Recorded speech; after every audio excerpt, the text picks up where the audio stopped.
In this imagined address, I want you to hear my voice clearly as Kamala Harris speaking to you directly. Look, we've all seen those photos of Trump and Jeffrey Epstein. We've heard the rehearsed lines, the half-hearted explanations, the pivots, the jokes meant to distract, and for a long time, I think a lot of people believed they had that relationship more or less figured out. Two powerful men, moving in the same circles, crossing paths at parties, a little too cozy but still ambiguous enough to file away in the ugly but normal folder of politics and money. But I need you to stay with me here, because there's something new, something that has been sitting just under the surface of all the chaos we scroll past every day, and it changes the entire picture. Most people don't even know this piece exists yet. When I first saw it, when it was laid out for me, I'll be honest, it shook me, not just as someone who has held national office, not just as a former prosecutor who has looked predators in the eye, but as a stepmother, as a Black and Asian American woman who believes deeply in what this country is supposed to stand for. I don't use the word terrifying lightly, but if we look away from this now, if we shrug and say, that's just how it is, we're walking away from the basic idea of equal justice under law. So what exactly are we talking about? We live in an age where everything looks like breaking news. Every banner on your screen is red. Every notification is urgent. Every headline screams for attention. And when everything is treated like a 5-alarm fire, it becomes almost impossible to see which blaze is actually burning the foundation of the house. Scandals, tweets, outrages, crises, they slam into us one after another. We get numb, we start skimming instead of reading, scrolling instead of thinking, and somewhere in all that digital noise, the real story slips right past us. That's what happened here. This moment is not about one single explosive revelation that fell out of the sky yesterday. It's about 3 separate threads that have emerged over the last several months. You could look at each one in isolation and say, well, that's disturbing. But maybe it's nothing. But when you pull back, when you look at them together like points on a map, a pattern appears, and that pattern is deeply, fundamentally disturbing. Let me walk you through the first thread. A few months ago, the Oversight Committee released a document that should have dominated every news cycle in the country. Instead, it flashed across a handful of feeds and then got drowned in the next outrage. That document was a page from Jeffrey Epstein's so-called birthday book from years ago, a curated set of messages from the powerful people in his orbit. On that page, there was a crude little sketch of a woman and a typed note, apparently signed by Trump. It wasn't just a bland, happy birthday, buddy. It talked about their mysteries, their puzzles, the strange bond between them.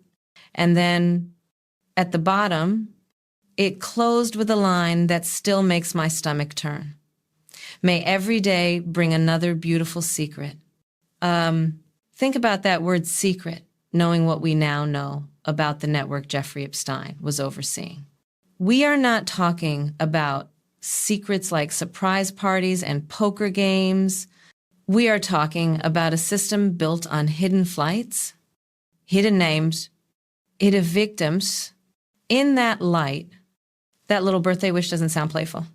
It sounds like a nod of recognition. It sounds like code. Of course, Trump denies it, says it's not his signature, not his phrasing, not his responsibility. But physical evidence like that doesn't just float out of nowhere. It points toward a degree of familiarity, of shared understandings that goes well beyond bumping into each other on a golf course or trading small talk in a VIP lounge. It suggests two men who know things together, things they have no intention of ever saying out loud. That's the first thread. While people were arguing on television about whether that note was real or forged, whether it proved anything or not, the second thread was quietly tightening around the Department of Justice. The DOJ is not supposed to be a president's private law firm. It doesn't belong to any one administration. It belongs to the American people. Its power comes from that simple idea. The law is bigger than any individual, bigger than any politician, bigger than any donor, no matter how rich or connected. But while everyone's attention was fixed on the circus, the rallies, the hashtags, the endless back and forth, the Trump Justice Department quietly closed the federal investigation into Jeffrey Epstein's co-conspirators. For years, survivors had been told that the government would dig into this network, find the other players, build the cases, bring the charges. They were told, "We will follow the facts." Then, in the middle of a slow news week, Memo appeared. The core message was simple. No credible evidence of a wider client list, no prosecutable conspiracy beyond what had already been exposed. Case over. Move on. But just recently, frustrated members of Congress and career officials made one thing painfully clear: that investigation did not simply run its course and fizzle out. It was cut off. Prosecutors in New York, some of the best in the country, people who have built complex trafficking and corruption cases, had active leads on at least 20 additional individuals tied into that ring. These weren't vague rumors or anonymous internet posts. They were concrete threads built from interviews, records, and survivor testimony, real opportunities to deliver justice. And then, abruptly, the case was taken away from them, removed from that office, reassigned to Washington, placed under the watchful eyes of political appointees. And after that, the trail goes cold. No indictments, no new charges, just a memo saying, in essence, there's nothing to see here. You don't have to be a lawyer to ask the obvious question. Who benefits when an investigation like that goes dark? Whose future gets a little safer when those files stop moving? That's the second thread. The third thread is the one that, to me, makes everything else impossible to ignore. It doesn't live in a memo or a birthday book. It lives inside a prison. Whistleblowers have come forward to say that Ghislaine Maxwell Jeffrey, Epstein's closest partner in this operation, the woman who recruited, groomed, and managed young girls for men in his circle, is not living like an ordinary inmate. While most women behind those walls fight every day for basic safety and dignity, she reportedly enjoys unusual protection, unusual comforts, unusual access. And tucked inside that privileged little bubble, we are told Ghislaine Maxwell is preparing something, an application for a commutation from the Trump administration. Not a full symbolic pardon, but a quieter kind of mercy, a shortening of her sentence, an early return to the world, granted by the one man who should be furthest from her orbit. Now, I want you to step back with me and look at these three threads together. We have a note that speaks the language of shared secrets between Trump and Jeffrey Epstein. We have an administration that shut down its own investigation into the full scope of Jeffrey Epstein's network, snatching the case away from prosecutors who were finally getting somewhere. And we have the one woman who knows the full ledger, every name, every trip, every arrangement being quietly positioned for presidential grace. That is not random. That is not a coincidence. That is a sequence. This is not a conspiracy theory cooked up in anonymous comment sections. This is a series of observable decisions documented in official actions, whistleblower accounts, and public records. Those decisions all point in the same direction, away from transparency, away from accountability, away from the survivors, and toward the protection of a very specific set of powerful people. I know what some of you may be thinking right now. Come on, Kamala, this is how the world has always worked. Rich and powerful people cover for each other. They have their lawyers. They know how to bury things. Why is this so different from every other story about privilege and corruption? I respect that question. I really do. Cynicism doesn't come out of nowhere. It's earned over years of watching bankers walk away from the wreckage they caused, of watching politicians write one set of rules for themselves and a much harsher set for everybody else. But I need you to understand why this is different. That second thread, the one about the Justice Department closing its own case, that's not just business as usual. That is the core institution responsible for enforcing federal law, stepping back from its duty on one of the most notorious trafficking networks in modern history. I've stood there and taken the oath to uphold the Constitution. I know what those words demand. At the heart of that document sits a single idea. The rule of law applies to everyone, not just the poor, not just the powerless. Everyone. The Department of Justice exists to protect that idea. It is supposed to be the firewall between government power and abuse, between the desires of any one leader and the rights of the people. When I served as Attorney General of California, when I came into the Senate, when I sat in the Situation Room as Vice President, one principle stayed non-negotiable for me. The White House does not call up prosecutors and tell them who to charge or who to spare. Once you cross that line, you are no longer living in a democracy. You are living in a system where the law is just another tool of whoever happens to hold power. Shutting down an investigation of this size, with this many survivors, does not happen because somebody misfiled paperwork. It takes discussion. It takes pressure. It takes a decision at the highest levels that certain people are too valuable, too connected, too dangerous to fully expose. In New York, career prosecutors had already interviewed roughly 50 women, 50 survivors who found the courage to relive the worst moments of their lives in the hope that finally someone would listen and act. Those women named about 20 additional men tied into the network. Then, in the middle of the process, the case was yanked away from the team that had earned those women's trust, transferred out, sent down to D, C, away from the courtroom, where it started.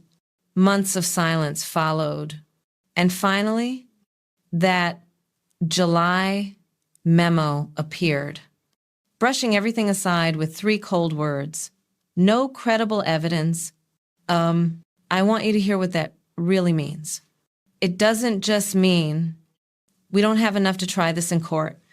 It implies that those 50 women, those detailed accounts, those corroborated patterns were not credible. That is not just closing a case, that is burying it. And burying something like this at that scale, with that much pain attached to it, is not an accident. It is a choice to protect certain reputations instead of protecting the public, a choice to let beautiful secrets stay hidden rather than open up the full ugliness so we can root it out. When that choice is made by an administration that also happens to be linked by photographs and party logs and private notes to the very man at the center of the ring, we are no longer in the realm of coincidence. We are looking at a system bending itself to shield its own. All of that leads us back to Ghislaine Maxwell, because she is not just another defendant lost in the system. She is the last person alive who can connect all the dots, who can say, under oath, exactly who did what, when, and where. When Jeffrey Epstein died, a lot of powerful men exhaled, thinking the danger had died with him, but it hadn't, not really, because Marlena was still there. She was there when the arrangements were made, when the flights were booked, when the girls were recruited and threatened and disposed of. And now the reports say she moves through prison under a different set of rules than everyone else. Extra protection, extra comfort, special access. Why? Because in a world built on leverage, she is the one holding the heaviest file. So when I hear that she is preparing papers for a commutation, seeking mercy from the same political machine that dismantled the investigation, you'll forgive me if I don't see that as a coincidence either. If Trump actually signs off on freeing the woman who helped supply young girls to his circle and others like it, the message will not be subtle. It will be loud and clear. Silence is a commodity, and presidential power is the currency used to purchase it. Now, I want you to imagine the perspective of those survivors. They spent years trapped in fear, told over and over that nobody would ever believe them, that the men who hurt them were too rich, too famous, too connected. Then they saw Jeffrey Epstein finally face consequences. They saw a sliver of accountability. They chose bravely to step forward, to testify, to cooperate once more. And then they would watch as the one co-conspirator still in prison walks out early, rewarded not for telling the truth, but for keeping quiet. They would see the system confirm the very threat that was used to keep them silent in the first place. Powerful people protect their own, and your pain is expendable. That is not just corruption. That is corruption turned into a performance, into a warning, into a lesson for everyone watching. And the lesson is, don't bother fighting us. We cannot afford to learn that lesson. We cannot shrug and say, this is just how things are now. Because if we do, we are not just losing one case or one moment. We are losing the definition of justice itself. And that right there is where the first part of this story leaves us, staring at 3 threads of private note about beautiful secrets, a buried federal investigation, and a powerful trafficker preparing to ask the very people who benefited from her silence to set her free, and realizing they all tie back to the same place, When I stepped back and looked at those three threads woven together, I realized something far heavier was waiting beneath them, something I hadn't fully understood until I began tracing how quickly the chaos around us has become a political strategy rather than a side effect. And I want you to hear me clearly. None of this has happened by accident. None of it is organic. It is engineered, sharpened, and deployed by people who know exactly how exhausted Americans already are. Let me admit something personal here. When you hold high office, you sit at a strange crossroads. You see the world as it is, the flaws, the gravity, and the threats, but you also have a responsibility to believe in the world as it should be. You hold both truths at once, and for a long time, I tried to give people in power the benefit of the doubt, even those I disagreed with, even Trump. Because if you assume every political opponent is corrupt beyond redemption, you lose the ability to govern a country built on disagreement. But what we're dealing with here is not disagreement. It's not ideology. It's not conservative versus progressive. This is something darker, something structural, something deliberate.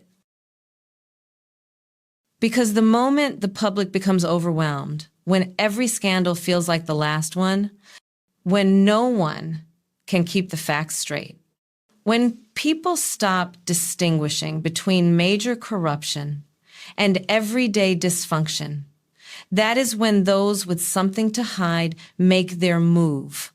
And that is exactly what's been unfolding around Trump, Jeffrey Epstein, and Ghislaine Maxwell. After the memo shutting down, the investigation came out. Something strange happened. News outlets moved on within hours. Social media barely blinked. Commentators shrugged and called it another bureaucratic decision in a long list of bureaucratic mistakes. But inside the Department of Justice and inside the Senate Judiciary Committee, where I've sat questioning officials who are supposed to defend the law, people were furious, quietly, discreetly, but unmistakably furious because they knew the truth. The case didn't fall apart. It was dissolved. It was suffocated from the inside. Career prosecutors don't simply abandon the testimonies of 50 survivors. They don't give up 20 active leads. They don't look at mountains of records and say, no credible evidence. Not unless someone above them says, we're done here. Shut it down. And when I looked at the timeline, when exactly those decisions were made, who was in the room, which political appointees entered the picture, which calls were placed, I realized something that chilled me. The investigation wasn't just ended, it was timed. It was pulled right when Ghislaine Maxwell's cooperation would have become unavoidable, right when more names were about to surface, right when subpoenas for private flight logs and archive financial records were about to be issued. Tos subpoenas never went out. Someone intervened, and the moment the case moved to Washington, the trail went cold. But even as all this happened behind the scenes, something else was happening out in the open. The noise, the chaos, the blizzard of headlines around Trump, some real, some exaggerated, some outright fabricated, and all serving the same purpose: to drown the public in so much constant disruption that no one could focus long enough to notice the one story that actually posed a threat to him. This tactic has a name. I've seen it used by strongmen around the world. It's called flooding. Flood the zone. Flood the feeds. Flood the airwaves. Make everything feel equally outrageous so nothing stands out.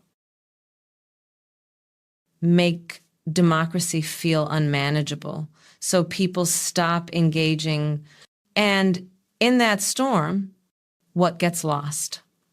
The quiet memo that buries a federal case, the whistleblower who mentions Ghislaine Maxwell's unusual privileges, the resurfaced page from Jeffrey Epstein's book with Trump's message about beautiful secrets, end quote. Those aren't headlines designed to go viral. They require attention, context, memory. Chaos kills memory, and memory is what accountability depends on. Social media barely blinked. Commentators shrugged and called it another bureaucratic decision in a long list of bureaucratic mistakes. But inside the Department of Justice and inside the Senate Judiciary Committee, where I've sat, questioning officials who are supposed to defend the law, people were furious. Quietly, discreetly, but unmistakably furious. Because they knew the truth. The case didn't fall apart. It was dissolved. It was suffocated from the inside. They thrive when people are too exhausted, too cynical, or too overwhelmed to push back. That is why this moment scares me more than many of the national security briefings I've received. Because if Ghislaine Maxwell walks free, if the case stays buried, if the survivors are pushed back into silence, then the message being broadcast to every powerful man with a secret is unmistakable. The system will protect you if you can bend it hard enough. But I want to talk about the survivors again, because they are not footnotes in this story. They are the center of it. When I met trafficking survivors in California years ago, before I ever imagined serving as vice president, they told me something I will never forget. The worst part wasn't the abuse. It was knowing nobody cared. It was feeling invisible. Imagine carrying that into adulthood. Imagine watching the one man who enabled your torment slip away through a loophole, and the woman who groomed you receiving whispers of protection from the highest levels of government. Imagine risking everything, your privacy, your peace, your safety, to testify, only to see your truth labeled not credible in a 3-paragraph memo. This isn't an abstract threat to democratic norms. This is real harm, real betrayal. And betrayal is something this moment is steeped in, but the betrayal isn't limited to survivors. It extends to the public as well, to every supporter who believed Trump when he promised he'd expose the elites, who thought he'd hold powerful predators accountable, who cheered when he railed against corruption. What they didn't know was that he was performing misdirection. While he pointed one hand toward the deep state, he claimed he'd dismantle. The other hand was quietly interfering in the actual investigation that could expose him. While he and Attorney General Pam Bondi, the Attorney General he installed, talked about releasing some mythical client list, his Justice Department was suffocating the real investigation, the one based on tangible evidence and survivor testimony. Think about that for a moment. They fed the public a fantasy while burying the truth, and the people who trusted him, people who believed the system was rigged against them, were manipulated into becoming shields for the very corruption they thought they were fighting. I don't say this with spite. I say it with sorrow, because millions of Americans deserve better than being used as props in someone else's cover-up. Now, let's talk about what happens when a president is compromised, because that is the next unavoidable piece of this story. I've sat in rooms where decisions about war, trade, intelligence, and national emergencies are made. I've watched how much pressure the presidency exerts on a human being, even one with full integrity. And I can tell you this. A president who is hiding something, truly hiding something, governs from fear. They negotiate from fear. They appoint from fear. They pardon from fear. They lash out from fear. And a president who fears what another person knows can be steered by that fear more easily than the public realizes. This is why compromised leaders are dangerous, not only because of what they've done, but because of what they can be forced to do next. We have seen foreign intelligence agencies use compromise to shape negotiations, to weaken alliances, to extract concessions. That is not fiction. That is not paranoia. That is geopolitics. So when we talk about Trump's connection to Jeffrey Epstein, we are not talking about gossip or old photographs. We are talking about national security, because if a president believes someone holds the power to expose him, then that president is vulnerable to pressure. We cannot see, and a nation cannot afford a leader who fears the truth more than they fear the consequences of bending to foreign or domestic influence. That is where the danger lies, not just in what happened, but in what can still happen if this pattern continues. And I want to be absolutely clear here. The future of accountability in America depends on whether we recognize this pattern before it becomes irreversible, because once a system learns it can get away with protecting the powerful at the expense of the powerless, it doesn't correct itself. It expands. That is why we cannot look away, not from the memo, not from the birthday note, not from the whispers around Ghislaine Maxwell, not from the political machine that moved those puzzle pieces into place. Because part 2 ends here with a truth I cannot soften. If we allow this to stand, we are signaling to every future president that impunity is acceptable, that justice is negotiable, and that secrets shared among the powerful matter more than the lives of the vulnerable. And once a democracy learns that lesson, it rarely unlearns it. When I try to explain what happens to a democracy when its leader becomes compromised, people often imagine something cinematic, the dramatic blackmail files sliding across a desk, the whispered threat, the trapped president forced into obedience by a shadowy figure. But in reality, compromise doesn't look like a movie. It feels like erosion, slow, uneven, almost invisible, until the moment the structure gives way. And that is exactly what we've been living through with Trump. It's not the single scandal. It's not the single memo. It's not the single connection to Jeffrey Epstein or the single whisper about Ghislaine Maxwell. It's the slow wearing down of the boundaries that protect the American people from the private vulnerabilities of one man. I learned early in my career that power, especially executive power, magnifies character. If someone bends rules in private life, they will break them in public life. If someone avoids accountability in private, they will dismantle mechanisms of accountability once they hold office. And if someone has a past filled with secrets, especially secrets tied to exploitation, coercion, and vulnerable young people, those secrets become leverage. They become currency, they become chains. So when people ask me, why would Trump go so far? Why would he risk so much to bury this case? My answer is simple. Because the truth wasn't just dangerous to him. It was existential. Let me walk you through something that shook me more than anything else in this entire timeline. During the hearings where senators questioned Justice Department officials, I asked one simple question. Who requested the transfer of the New York investigation to Washington? The room went silent. Not because they didn't know, but because answering meant acknowledging a chain of command that should never have existed. Eventually, a senior official admitted, in careful words, that the request originated from above.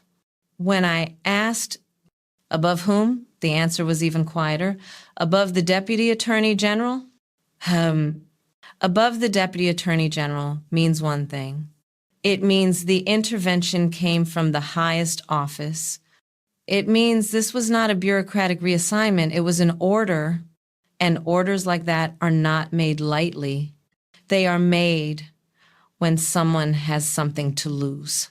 That is when it hit me. This wasn't about one case. It was about preventing a domino effect, because once Ghislaine Maxwell started talking, once those 20 additional names became subpoenas, once private travel logs were unsealed, once digital communications were recovered from servers, they couldn't control the fallout. So they killed it at the root, but they didn't stop there. They reshaped the environment around the investigation so aggressively that anyone trying to resurrect it would be buried by the noise. It wasn't enough to hide the truth. They had to exhaust anyone still capable of looking for it. That is why we saw the sudden media blitz of manufactured controversies, the staged fights, the conveniently timed scandals, the endless stream of shocking statements from Trump about everything except the one thing that truly threatened him. Chaos was not a byproduct. Chaos was the shield. I want to tell you something I've never said publicly. At one point, a career official inside the DOJ requested a closed-door meeting with my Senate office while I was still serving there. They told me something that has haunted me. We're working in a climate where truth has no oxygen. Truth has no oxygen. Think about that. These are people who dedicated their entire professional lives to pursuing facts, building cases, protecting vulnerable citizens, and suddenly the air around them was suffocating. Because every time they tried to push the investigation forward, someone above them shut the door. Every time they tried to follow a lead, someone blocked access. Every time they tried to protect a survivor, someone demanded justification for why they were wasting resources. That is not incompetence. That is obstruction with intent. And when obstruction becomes policy, the people who refuse to comply become threats of their own. I learned later that several investigators were reassigned abruptly. Others found themselves under internal review for unrelated matters. Others simply left. The people who might have held the line were quietly removed, one by one, until only loyalists remained. Which brings me to FBI Director Kash Patel. The FBI director appointed by Trump, a man whose tenure represents one of the most damaging shifts in federal law enforcement I have ever seen. I watched his congressional testimony with a mix of disbelief and sorrow. There he was, sitting under oath with the emblem of the FBI behind him, dismissing the credibility of 50 survivors whose testimonies had been corroborated in detail by agents in his own agency. He didn't hesitate. He didn't soften the blow. He treated their pain as if it were political debris, inconvenient but disposable. And when he implied their statements were inconsistent, I looked around that committee room and watched the faces of the women in attendance. I saw pain. I saw rage. I saw the exact expression I had seen hundreds of times when survivors realized they were being dismissed, not because they lacked truth, but because their truth threatened someone powerful. In that moment, I understood the justice system wasn't malfunctioning. It was being actively repurposed, Federal agencies were no longer protecting the public from predators. They were protecting the predators from the public. And here's what happens next in systems like that. Something I saw firsthand in countries struggling to hold on to their democracies. When institutions are hollowed out, they do not fail quietly. They fail loudly in ways that shatter public trust. People stop believing justice exists. People stop believing their voices matter. People stop believing institutions can be repaired. And once people stop believing, democracy collapses not from violence, but from resignation. That is what worries me most. Not the scandal, not the cover-up, but the slow drip of despair I hear in the voices of Americans who say, "What's the point? Nothing changes. They're all corrupt." End. I have spent my entire professional life fighting that mindset because once the public accepts power as inherently corrupt, the corrupt have already won. And that is the danger Trump has introduced into our national bloodstream, a belief that corruption is normal, expected, permanent, a belief that survivors' stories don't matter, a belief that investigations are political weapons rather than pathways to truth. Let me tell you exactly why this is so dangerous. When a president reshapes the justice system to protect himself, the damage does not end with him. It becomes precedent. It becomes template. It becomes permission for the next person who wants to bend the system further. And the next, and the next. This is how democracies die, not through a single act, but through an accumulation of tolerated abuses. I wish I could say that recognizing this pattern made everything clearer, but it didn't. It raised the stakes even higher. Because if Ghislaine Maxwell receives a commutation, if she is freed while survivors remain trapped in their trauma, this country will cross a threshold that we may never fully come back from, because it will mean the following terrible truth has been confirmed at the highest level. A president can silence justice by rewarding silence. A president can bury truth by burying cases. A president can rewrite consequences by rewriting who counts as credible. And once that truth is accepted, democracy becomes a performance instead of a promise. But I want to return to something more human, because this story is not just about institutions. It is about people like those 50 survivors whose courage deserved more than a memo. People like the prosecutors who stayed late in their offices building a case they believed in. People like the whistleblowers who risked careers to speak up. These are the people standing between us and a future where truth is optional. They are the reason I am telling this story at all, because they cannot do it alone. There's a moment when you're sitting in the Oval Office or standing behind that podium in the White House briefing room, when the sheer weight of the presidency settles on you in a way no briefing or election night ever could. I remember that feeling vividly.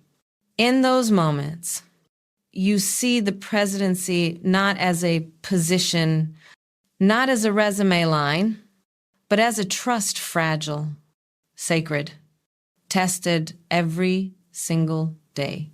That's why watching this unravel around Trump, Jeffrey Epstein, and Ghislaine Maxwell doesn't just upset me as a public servant. It wounds me as someone who has carried that responsibility and knows the damage that comes when it's abused. Because the presidency shapes the moral temperature of a nation. It signals to every American, every ally, every adversary, what we expect from power and what we'll tolerate. And right now, we are being tested in ways many of us never imagined. When I think about how all of this began, the birthday note, the DOJ memo, the whispers about special treatment for Ghislaine Maxwell, the survivors dismissed. I know it would be easier for some to treat this as just another exhausting scandal in a long list of exhausting scandals. People are tired. People are overwhelmed. People want normalcy, stability, something they can hold on to. But the truth is this: ignoring this moment will not bring us normalcy. It will bury us in something far worse. Because if a president can bury a trafficking case to protect himself, if he can weaponize justice to silence survivors, if he can reward the woman who kept his secrets while punishing those brave enough to tell the truth, then the message sent to future leaders is chillingly simple. Go ahead. Try it. No consequences. No accountability. No shame. And once a democracy reaches that point, it begins to rot from the top down. I want to draw a line from the Oval Office to the rest of government, because what happened inside those agencies is just as alarming as what happened inside the White House. When Trump realized he needed to protect himself from exposure, he didn't stop at shutting down the Jeffrey Epstein investigation. He began reshaping the architecture around him, installing loyalists whose allegiance was not to the Constitution, not to the law, but to him personally. That's how you end up with an attorney general like Attorney General Pam Bondi, a political appointee willing to say on national television that a client list was sitting on her desk, a statement she knew was designed to distract, inflame, and manipulate people who trusted her, a statement she quietly contradicted months later with her own memo closing the real investigation. That's how you end up with an FBI director like Kash Patel, who sat under oath and dismissed the credibility of 50 survivors because acknowledging them would have exposed the decision makers who shut down their cases. That's how you end up with federal prisons bending their own rules to give Ghislaine Maxwell privileges that no ordinary inmate would ever see. All while whispers of a commutation drift through the hallways of a White House terrified of the truth.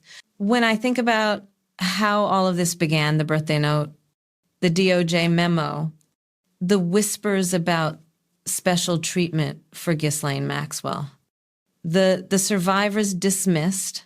I know it would be easier for some to treat this as just another exhausting scandal in a long list of exhausting scandals. People are tired. People are overwhelmed. People want normalcy, stability, something they can hold on to. But the truth is this: ignoring this moment will not bring us normalcy. It will bury us in something far worse.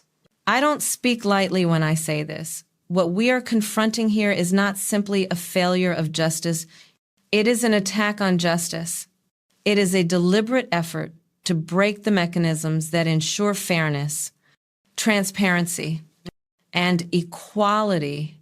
And if we allow those mechanisms to break even once, even for one man, even for one network of crime, then we have told every future leader that the system can be manipulated if they are ruthless enough. They start believing justice is a luxury for the powerful and a cage for everyone else. And once that belief takes hold, democracy stops being a living system and becomes a ritual, something we perform out of habit, not conviction. I've heard people say, well, this is just politics. But no, this is not politics. Politics is arguing about tax policy or climate strategy or foreign alliances. Politics is disagreement, debate, compromise. Politics is messy, but it's transparent. And that's how you end up with public servants, career prosecutors, investigators, analysts slowly being replaced by people who will say yes to whatever protects the president. I've seen this pattern before, not just abroad, but here at home. When loyalty to a leader replaces loyalty to law, the system begins to hollow out. The people who resist are pushed aside. The people who comply are promoted, and slowly the entire structure becomes an echo chamber, a shell of what it once was. What we are dealing with here is concealment, manipulation, a network of protection built around secrets.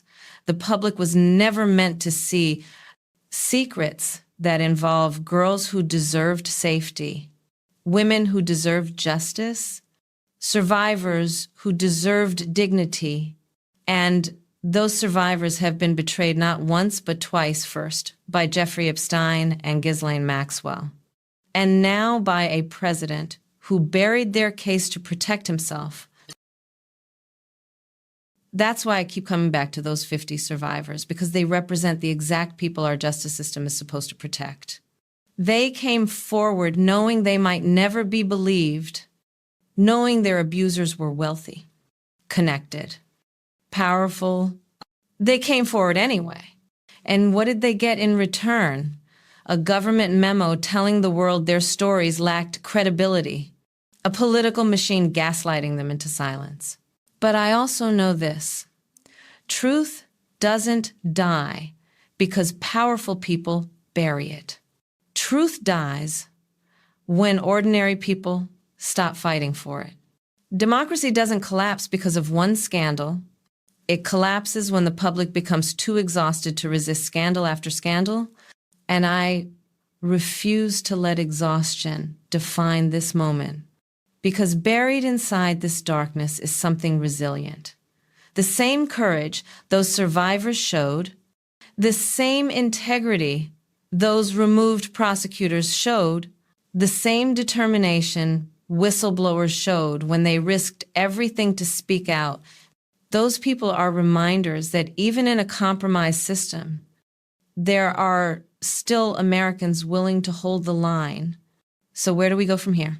We do not accept the memo as the final word. We do not accept a commutation for Ghislaine Maxwell as justice. We do not accept the idea that presidents can bury federal cases without consequence. We do not accept the rewriting of survivors' stories as political inconvenience. We choose accountability. We choose transparency. We choose a future where justice serves the public, not the powerful. And that means dragging every piece of this into the light, every suppressed lead, every transferred prosecutor, every call that redirected the investigation, every privilege granted to Ghislaine Maxwell in prison, every bureaucratic maneuver used to shield Trump. Because here is the truth I want to leave you with. And I want you to hear it in my voice as clearly as if I were standing right in front of you. The survival of our democracy is tied directly to our willingness to confront injustice, even when it is politically uncomfortable, even when it implicates the powerful, even when it demands courage we're not sure we possess. The cover-up surrounding Trump, Jeffrey Epstein, and Ghislaine Maxwell is a test not of them, but of us, of whether we will accept a future where secrets outweigh justice, where the powerful rewrite truth, where survivors are silenced by the very institutions meant to protect them. I refuse to accept that future, and I am asking you, every person who still believes in the promise of this country, not to accept it either. Because if we surrender now, if we let this cover-up stand, then the message carved into the foundation of America will be rewritten forever. And the new message will say, power protects itself. Truth is optional. Justice is negotiable. But if we stand up, if we demand answers, if we refuse to be drowned in the chaos designed to silence us, then we write a different message, one worthy of the survivors who spoke, the public servants who resisted, and the country we still have the chance to be. And that message will be simple, unshakable, and unmistakable in America. No one, no matter how wealthy, how connected, or how powerful, gets to bury the truth.